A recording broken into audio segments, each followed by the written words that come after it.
अमेरिकी firm Hindenburg report के पीछे किसकी साजिश? क्या अडानी ग्रुप को बनाया जा रहा है निशाना? कैसे अरबपतियों की लिस्ट में टॉप 2 से 15वें नंबर पर लुढ़के अडानी? आखिर आईपीओ को वापस लेकर अडानी ने क्यों लिया इतना बड़ा यू टर्न?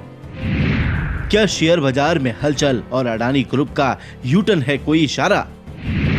बजट से पहले ही क्यों आई अमेरिकी फर्म हिंडनबर्ग की ये रिपोर्ट? दुनिया में अमीर लोगों की लिस्ट में टॉप 3 पर रहे गौतम अडानी अब अचानक 15वें नंबर पर आ गए हैं। अचानक से हुए फ्री फॉल से हर कोई असमंजस में है। हिंडनबर्ग की रिपोर्ट आने के बाद गौतम अडानी के शेयरों में भारी गिरावट देखी गई। हालांकि इसके पीछे की वजह खुलकर सामने नहीं आई है, लेकिन इससे अडानी ग्रुप को और खासकर अडानी को सबसे बड़ा झटका लगा है। इसके बावजूद अब अडानी ने भी पलटवार करना शुरू कर दिया। इसके लिए उन्होंने एक वीडियो जारी कर इस समय इन्वेस्टर कम्युनिटी की तरफ से मिलने वाले सपोर्ट को पिछले 4 दशकों में अब तक का सबसे बड़ा सपोर्ट बताया है। आखिर ये अमेरिकी रिसर्च फर्म हिंडनबर्ग क्या बला है और इसकी रिपोर्ट से क्यों मचा है इतना हंगामा? इसकी सच्चाई हम आज आपको पॉलिटिकल जंक्शन पर बताएंगे, लेकिन उससे पहले आज कुछ गौतम अडानी के बारे में जान लेते हैं। गौतम अडानी का जन्म गुजरात की एक मिडिल क्लास फैमिली में हुआ था। फाइनेंशियल क्राइसिस के बीच गौतम अडानी ने अपनी किस्मत का सिक्का आजमाया, जहां वो कामयाब रहे। अडानी का एजुकेशनल बैकग्राउंड उतना स्ट्रॉन्ग नहीं है और वो कॉलेज ड्रॉप आउट है। अडानी ने मुंबई में महेंद्र ब्रदर्स के लिए डायमंड सॉर्टर्स के रूप में अपना करियर शुरू किया। यहीं से उन्होंने बिजनेस की बारीकियां और बाजार का ट्रेंड पकड़ा, जिसके बाद जावेरी बाजार में अपना खुद का डायमंड ब्रोकरेज फर्म खोल लिया। उन्होंने 1988 में अडानी एक्सपोर्ट की नींव रखी, जो पूरी दुनिया में अडानी एंटरप्राइजेस के नाम से जानी जाती है। उनकी चमकती किस्मत के पीछे सिर्फ उनकी मेहनत और लगन है, जिसके बूते उन्होंने दुनिया के टॉप बिलियनर्स की लिस्ट में नंबर 3 की पोजीशन हासिल की। जब अडानी नंबर 1 की पोजीशन पर पहुंचने वाले थे तो एक रिपोर्ट ने उनके साम्राज्य की नींव हिला दी। अमेरिकी रिसर्च फर्म हिंडनबर्ग ने 24 जनवरी को अडानी ग्रुप को लेकर अपनी रिपोर्ट जारी की, जिसमें उसने अमेरिकी रिसर्च फर्म हिंडनबर्ग की रिपोर्ट अडानी ग्रुप पर आरोप है कि कंपनियों ने शेयरों की कीमतों को मैनिपुलेट किया है और अकाउंटिंग फ्रॉड किया है। हिंडनबर्ग की रिपोर्ट के मुताबिक अडानी ग्रुप के ऊपर बहुत ज्यादा कर्ज है, जिसके कारण उनकी कंपनियों पर संदेह की स्थिति है। अडानी ग्रुप ने टैक्स हेवन कहे जाने वाले देशों का गलत तरीके से इस्तेमाल किया है और शेयरों की कीमतों को मैनिपुलेट किया है। यह research Adani group how the world third richest man is pulling the largest con in corporate history नाम से छापी गई है। रिपोर्ट के अनुसार अडानी ग्रुप ने विदेशों में कई कंपनियां बनाकर टैक्स बचाने का काम किया है। इस रिसर्च फर्म का दावा है कि उसने करीब 2 सालों तक कड़ी रिसर्च के बाद ये रिपोर्ट बनाई है। इस रिपोर्ट के बाद से ही निवेशकों के सेंटिमेंट पर ऐसा असर पड़ा है कि गौतम अडानी की कंपनियों के शेयर भरभरा कर गिरने लगी। यही नहीं, गिरावट का यह सिलसिला तब से अब तक लगातार जारी है, जिसके बाद गौतम अडानी ने इस रिपोर्ट में लगे आरोपों को सिरे से खारिज करते हुए गलत जानकारी फैलाने का इल्जाम लगाया है।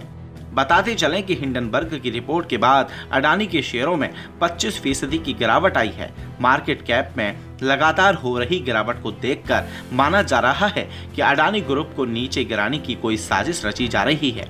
आपको बता दें कि अडानी ग्रुप की इस रिपोर्ट से पहले अमेरिकी रिसर्च फर्म हिंडनबर्ग ने कई और कंपनियों के खिलाफ भी ऐसी ही रिपोर्ट जारी की थी, जिसका असर ऐसा ही रहा था। हिंडनबर्ग ने अब तक SC works, genius brand, economic, Venus finance, SC works, HF food, Bloom energy, Africa, Twitter INC जैसी कंपनियों के खिलाफ भी ऐसी ही रिसर्च जारी की गई थी, जिसके बाद इन कंपनियों के शेयर्स 10% तक गिर गए थे। तो वहीं अडानी के शेयर 25% तक गिरे हैं, जिसका अंदाजा खुद अडानी को भी नहीं था। आखिर क्या है हिंडनबर्ग? ये एक वित्तीय शोध करने वाली कंपनी है जो इक्विटी, क्रेडिट और डेरिवेटिव मार्केट के आंकड़ों को एनालिसिस करती है। 2017 में बनी इस कंपनी का काम कॉर्पोरेट जगत की गतिविधियों के बारे में खुलासा करना है। कंपनी का यह पता लगाती है कि क्या शेयर मार्केट में कहीं गलत तरीके से पैसों की हेराफेरी तो नहीं हो रही है। क्या कोई कंपनी अकाउंट मिसमैनेजमेंट तो खुद को बड़ा नहीं दिखा रही है। कोई कंपनी अपने फायदे के लिए शेयर मार्केट में गलत तरह से दूसरी कंपनियों के शेयर को बैट लगाकर नुकसान तो नहीं पहुंचा रही। हिंडनबर्ग की इस रिपोर्ट के बाद अडानी ने भी पलटवार किया। अडानी ने एक बड़ा और साहसिक फैसला लेते हुए कुछ दिनों पहले जारी हुए अपने एफपीओ को रद्द कर दिया है। अडानी ग्रुप ने अपनी फ्लैगशिप कंपनी अडानी एंटरप्राइजेस के 20,000 करोड़ रुपए के फॉलो ऑन पब्लिक ऑफर यानी एफपीओ को 1 फरवरी को वापस ले लिया था और गौतम अडानी ने खुद सामने आकर इन्वेस्टर्स को समझाया और कंपनी की तरफ से निवेशकों के पैसे लौटाने की बात कही है। In my humble journey of over 4 decades as an entrepreneur, I have been blessed to receive overwhelming support from all stakeholders and particularly the investor community. It is important for me to confess that whatever little I have achieved in life is due to the faith and trust reposed by them. I owe all my success to them. For me, the interest of my investor is paramount and everything is secondary.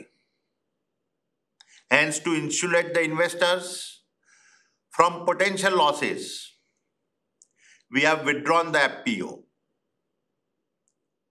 This decision will not have any impact on our existing operations as well as our future plans. We will continue to focus on timely executions and delivery of projects.